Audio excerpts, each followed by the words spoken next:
Je pars maintenant, sans bruit, sans explication, sans me retourner, et c'est précisément à cet instant que quelque chose se réveille en lui. Pas quand tu étais là, pas quand tu donnais ton attention, pas quand tu faisais des efforts. Mais quand ton absence devient plus forte que ta présence. Il réalise soudainement le silence que tu as laissé derrière toi. Ce silence n'est pas vide, il est lourd. Lourd de tout ce qu'il n'a pas dit, de tout ce qu'il n'a pas fait, et de toutes les fois où il pensait que tu serais toujours là, quoi qu'il arrive. Parce que la vérité, c'est que certaines personnes ne comprennent la valeur de quelqu'un que lorsqu'elles sentent le manque s'installer. Au début, ils pensent que c'est juste un moment, que tu reviendras, que ton éloignement est temporaire. Alors ils restent calmes, confiants, presque indifférents. Mais les jours passent, et tu ne reviens pas. Et c'est là que l'absence commence à parler plus fort que 1000 mots. Il se souvient de tes messages, de ta douceur, de ton énergie. Des petites choses qu'il ignorait deviennent soudainement précieuses. Ce qui lui semblait normal devient rare. Ce qui lui semblait acquis devient irremplaçable. Et lentement, il comprend qu'il n'a pas perdu une simple présence, il a perdu une connexion. Quand une femme s'éloigne avec dignité, sans drame, sans supplier, sans courir derrière quelqu'un, cela crée un impact silencieux mais puissant. Parce que ton silence devient un miroir. Un miroir dans lequel il voit ses erreurs, son manque d'effort, et son confort excessif.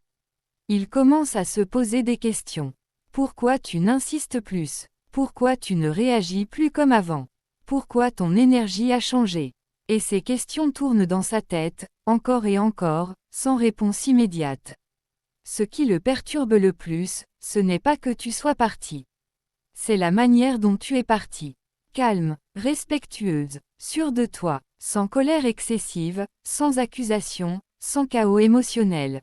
Parce que cette sérénité envoie un message très clair, tu connais ta valeur.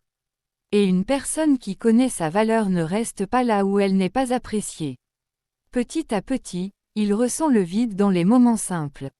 Les moments où il avait l'habitude de te parler. Les moments où ton attention était disponible. Les moments où ta présence était évidente.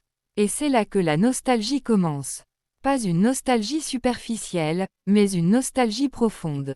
Celle qui frappe quand on réalise trop tard ce qu'on avait. Il peut essayer de se distraire.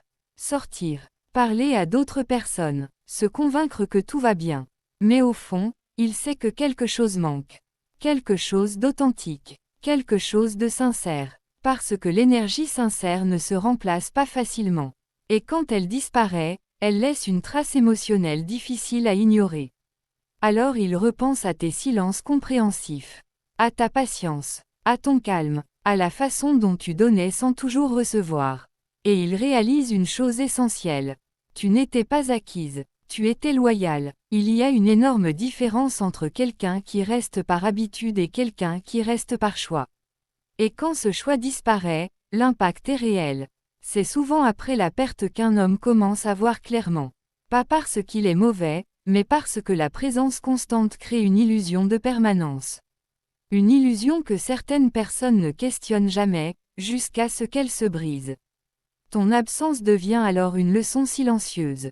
Une leçon sur la valeur, sur le respect, sur l'attention. Une leçon qu'aucune explication longue n'aurait pu enseigner aussi efficacement. Et parfois, c'est à ce moment-là qu'il regrette. Pas seulement la relation, mais la façon dont il l'a gérée. Les moments où il aurait pu faire plus. Les moments où il aurait pu être plus présent. Mais la vie a une règle simple. Les prises de conscience tardives arrivent souvent après les conséquences. Quand tu choisis de te retirer avec respect, tu reprends ton pouvoir émotionnel. Tu arrêtes de convaincre quelqu'un de voir ta valeur. Tu la montres par ton comportement. Et ce comportement crée un contraste puissant. Avant, tu étais disponible. Maintenant, tu es distante mais paisible.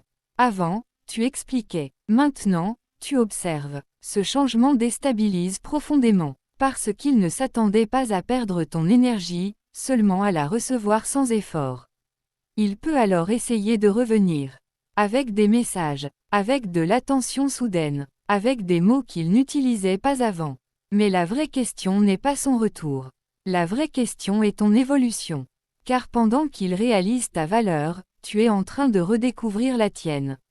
Tu apprends à investir ton énergie là où elle est respectée. À protéger ta paix intérieure. À ne plus confondre attachement et négligence. Et c'est ce qui change toute la dynamique. Parce qu'une femme qui a retrouvé son équilibre ne réagit plus par manque, mais par conscience.